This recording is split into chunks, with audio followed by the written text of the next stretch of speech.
Assalamualaikum warahmatullahi wabarakatuh. Perkenalkan, nama saya Zevin Irza Romandika dari Prodi Hukum Tata Negara semester 5 dari Universitas Islam Negeri Sultan Haji Muhammad Idris Samarinda. Dan saya ingin membuat tugas video untuk memenuhi tugas daripada mata kuliah Hukum Internasional dengan dosen pengampu Dr. Hajah Siti Aisyah, SPD SH, MM, MH. Oke, baik, langsung saja. Jadi di sini saya akan menjelaskan tentang perlindungan HAM dalam hukum internasional. Yang pertama-tama yang saya akan jelaskan adalah dari pengertian HAM tersebut. Oke, langsung saja. Jadi hak asasi manusia atau yang disingkat dengan HAM adalah hak-hak yang melekat pada setiap manusia. Adalah klaim untuk memperoleh dan melakukan segala sesuatu yang dapat membuat seseorang tetap hidup. Karena tanpa hak tersebut, eksistensinya sebagai manusia akan hilang.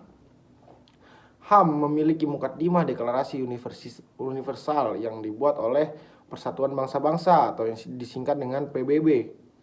Adalah pengakuan atas martabat dan hak-hak yang sama bagi semua anggota keluarga, kemanusiaan dan keadilan dunia. Mengabaikan dan memandang rendah HAM akan menimbulkan perbuatan yang tidak sesuai dengan hati nurani umat manusia. Hak-hak manusia sendiri perlu dilindungi oleh peraturan hukum. Persahabatan antara negara-negara perlu dianjurkan. Memberi hak-hak yang sama baik laki-laki maupun perempuan, memberi penghargaan terhadap pelaksanaan hak-hak manusia dan kebebasan asal umat manusia, dan melaksanakan hak-hak dan kebebasan secara tepat dan benar.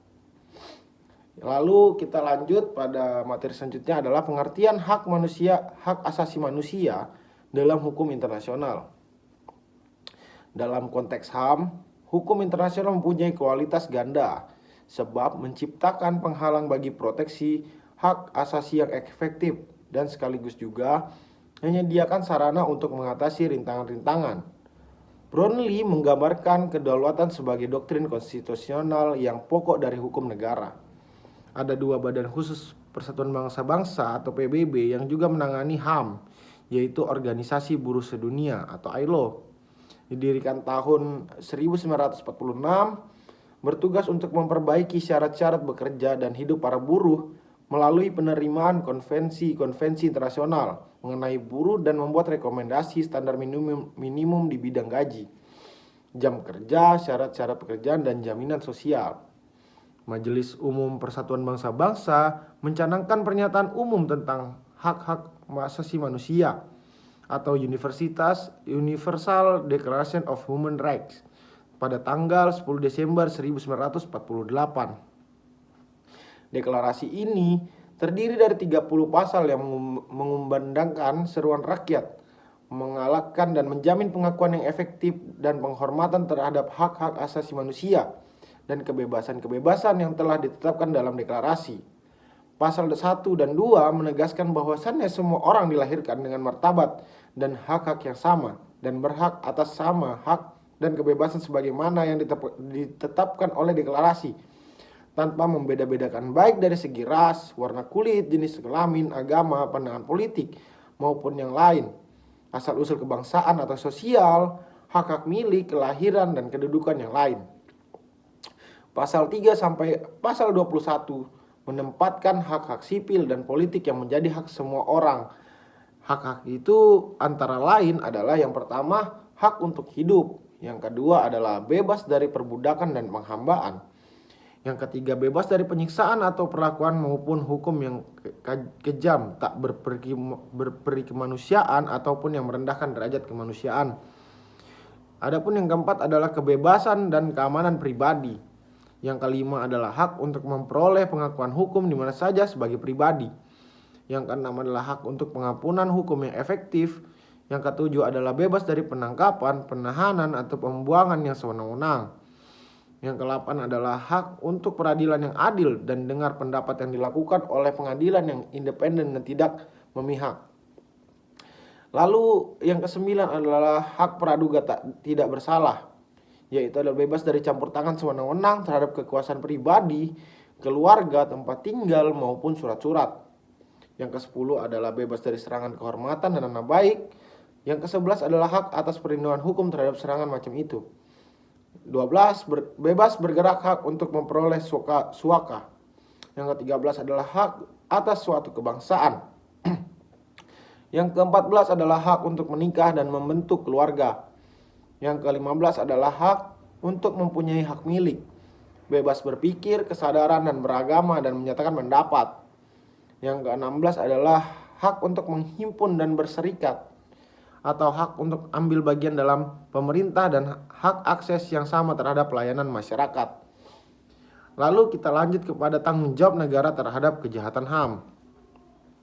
Dalam konteks HAM, negara menjadi subjek hukum utama karena negara merupakan entitas utama yang bertanggung jawab melindungi, menegakkan dan memajukan hak asasi manusia, setidaknya untuk warga negaranya masing-masing.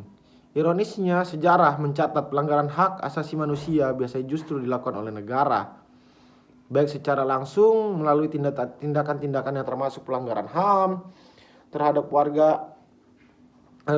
warga negaranya atau warga negara lain, maupun secara tidak langsung melalui kebijakan-kebijakan ekonomi, politik baik level nasional maupun internasional yang berdampak pada tidak terpenuhinya dan ditiadakannya HAM warga negara atau negara lain. Negara dianggap melakukan pelanggaran berat atas HAM jika negara tidak melindungi atau justru meniadakan hak-hak warganya yang digolongkan sebagai non-derogable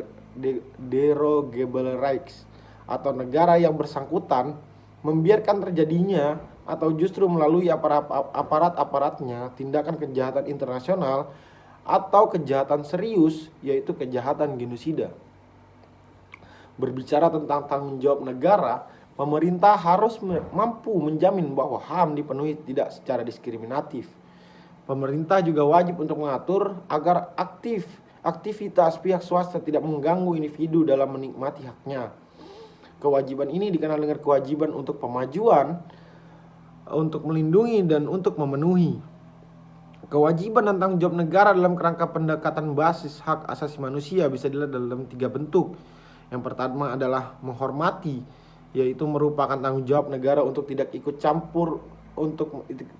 campur dalam mengatur warga negaranya ketika melaksanakan hak-haknya. Lalu melindungi, yaitu kewajiban negara agar bertindak aktif untuk memberikan jaminan perlindungan terhadap hak asasi warganya.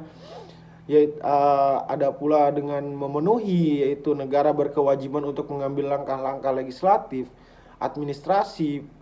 administratif, hukum dan tindakan lain untuk merealisasikan secara penuh tentang hak asasi manusia. Kewajiban untuk menghormati, melindungi dan memenuhi masing-masing mengandung unsur kewajiban untuk bertindak, yaitu negara diisyaratkan melakukan langkah-langkah tertentu untuk melaksanakan pemenuhan suatu hak, dan kewajiban untuk berdampak, yaitu mengharuskan negara untuk mencapai sasaran tertentu, memenuhi standar substantif yang terukur. Sebagian pihak yang memangku semua kewajiban yang dikenakan kepadanya secara sekaligus dan segera. Jika kewajiban-kewajiban tersebut gagal untuk dilaksanakan, maka negara akan dikatakan telah melakukan pelanggaran terhadap HAM.